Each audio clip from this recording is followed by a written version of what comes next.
What up, y'all? If you're new to my channel, my name is Nunk. I make music and I'm interested in various topics pertaining to futuristic technology, cars, money, things of that nature, the galaxy, the cosmos, you name it. I would like to say I have a worldly knowledge in the various fields I've just mentioned. That being said, in today's video, we're going to be diving into a few topics. Let's get right into it. All right, first topic we're going to be diving into today, the human AI symbiosis. Do you see AI as a tool that enhances human creativity or a force that might eventually replace it? All right.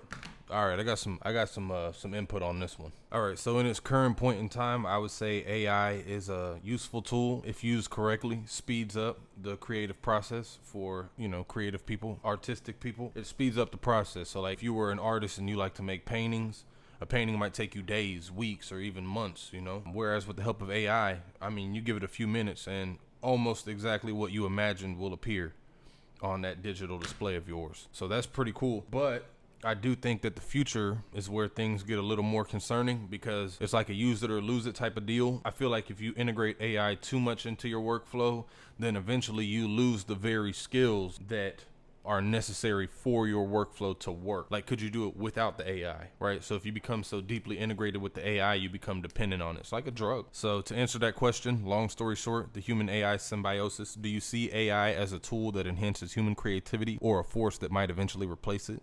I kind of see it as both. It really just depends on the relationship you have with it. The next topic is going to be technological acceleration. If you could bet on one piece of technology like holographics or robotics that will change daily life in 10 years, what would it be? I'm going to say robotics. On that one there, I'm going to say robotics because as you know, people like Elon Musk are highly invested in this Optimus robot, and those robots are going to be more sophisticated than the average person really realizes they are. They'll be able to do almost anything a human can do. Almost. So it'll be able to do your dishes, run the vacuum for you, go on the computer and pay your bills for you, handle your finances, have dinner cooked for you for your family, and consider everybody's allergens so nobody has fucking allergic breakouts, and it'll remember everything. You could be talking to your family member about something.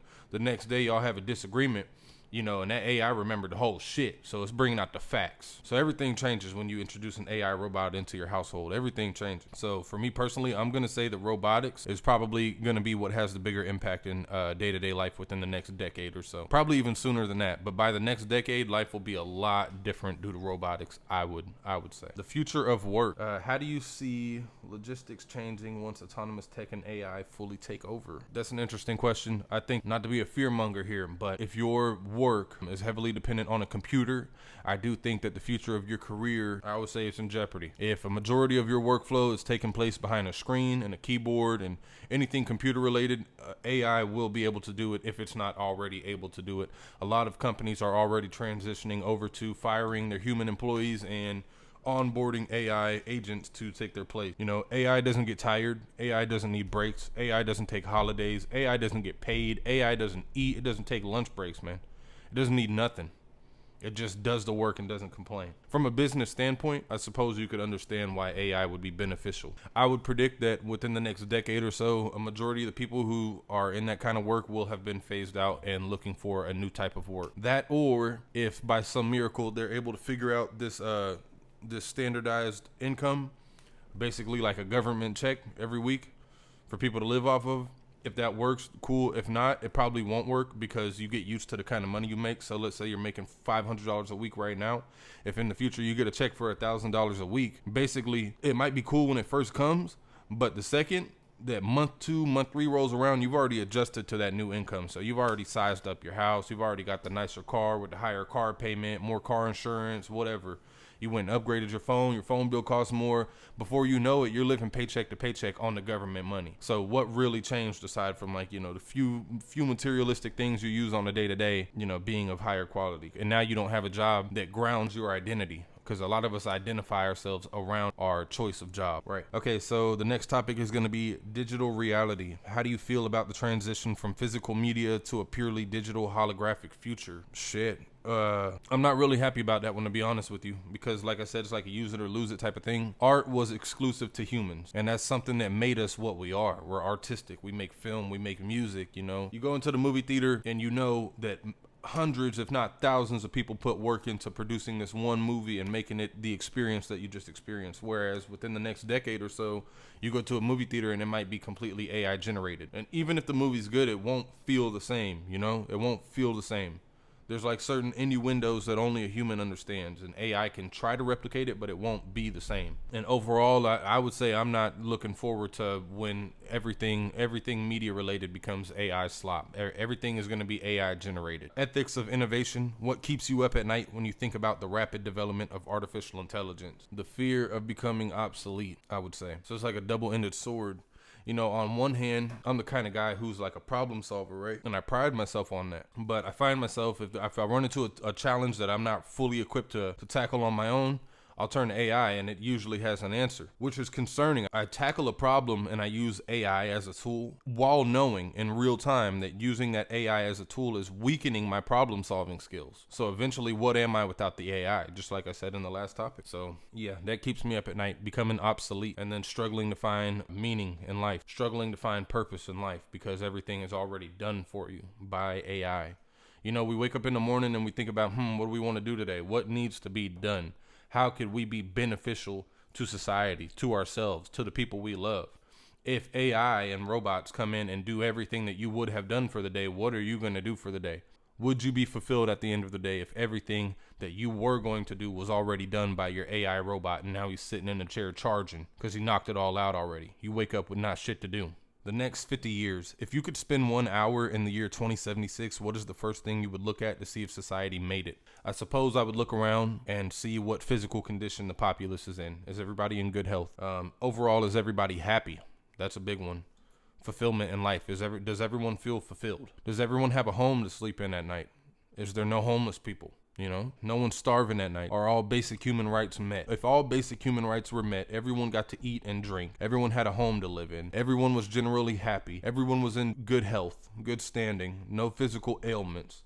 Then I would say society made it. This next topic pertains to the do-it-yourself mindset. So, lessons from the garage. What is the biggest life lesson you've learned from solving a mechanical problem that initially seemed impossible? I mean, I feel like the lesson is in the topic. Solving a mechanical problem that initially seemed impossible. There's nothing like it. There's nothing like it. Until you've stayed up until 4 o'clock in the morning working on your car, knowing that you have no choice but to make it work, or you're without a car. You're on foot if you can't figure it out. Right? There's nothing like it because it pushes you to the absolute limit. It pushes you to your mental capacity. You know what I mean? So it's like, it's like exercise. You got to use this motherfucker. You got to exercise this son of a bitch. I would say working on your car, man, especially difficult shit like a timing belt or something complex like that, an engine rebuild, whatever it may be. That's really good for your brain. I would say that's a really good thing. And the lesson to be learned there is that nothing is impossible. If you're determined enough, you can get it done. You will get it done, especially if you don't have an option. If you don't have an option, that helps. That does help. Sometimes that's the kick in the ass you need to make it work. Beyond cars, what are other handyman skills you are looking to master in the coming year? That's a good question.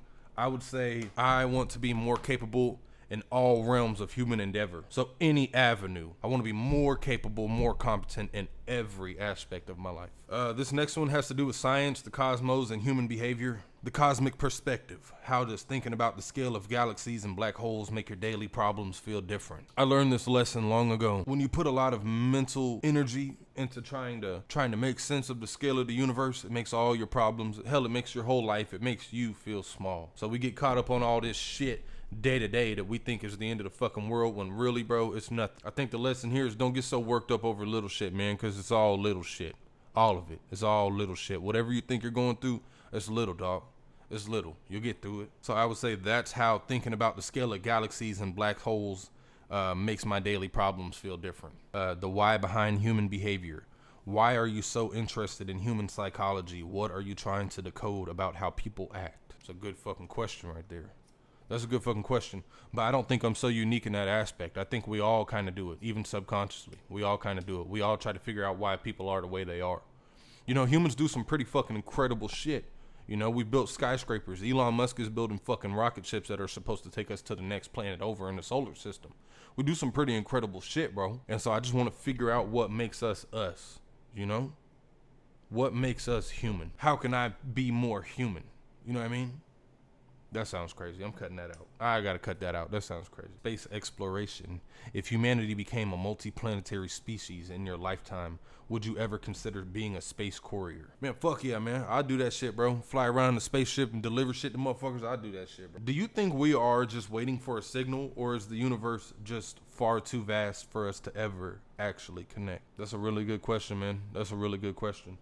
I'm gonna take the latter there. Yeah, I'm gonna take the latter there. I think we're just far too vast for us to ever actually connect. I do believe there's life out there in the universe. I do believe, but they're so fucking far away. It might be hundreds of millions of years before we get a signal, man, or before we can get one to them. So they're probably out there, but I don't know. I don't know if we'll ever come in contact with them. Not in our lifetime, at least. The human condition. What is one human trait that you hope we don't change, even as technology continues to evolve? The tribal instinct to help one another. You know, if somebody has a broken leg, throw them over your shoulder and carry them to the destination. You know, don't leave them behind. That's what I would say. The human instinct to help one another and not to just be a predator in nature. Not to just look at what you can get out of a situation. Look at what you can give to a situation. Favorite analog moments in a world of futuristic tech. What is one old school thing you refuse to let go of? I'm not really a materialistic person. I'm not really sentimental either, to be honest with you. I'm kind of like an out with the old, in with the new kind of guy. But there are certain things that I feel like were built better in the past. For example, my car. I don't have the newest car in the world. Like I said, I like to work on my own car. So newer cars, you got to take them to the fucking dealership and shit. I like old reliable shit. I like shit you can work on with some wrenches and get it done your goddamn self. You don't gotta fucking take the whole engine out to get to a fucking, get to your fucking brake pads. Shit. So old reliable. Shit was built better back in the day, man. Call to action. What is one thing you want your viewers to take away from your channel after they finish a video? That's a great question. That's a great question to end this video on. I would say, bro, if there's one thing you can take away after watching one of my videos, it's to know that if you put your mind to it, you can do it. Even if it seems impossible, it's not. You just ain't did it yet. You just ain't tried yet. And even if you did try, you ain't try another way yet. There's always another way, bro. There's another way to get around the obstacle, bro. So anything in life that you wanna accomplish, anything in life that you wanna tackle, just know you can fucking do it if you put your mind to it, dog. Nothing is impossible. Whatever you put your mind to, you can accomplish. It's your boy Nut 2 Crump, man. Thank y'all for hanging out with me.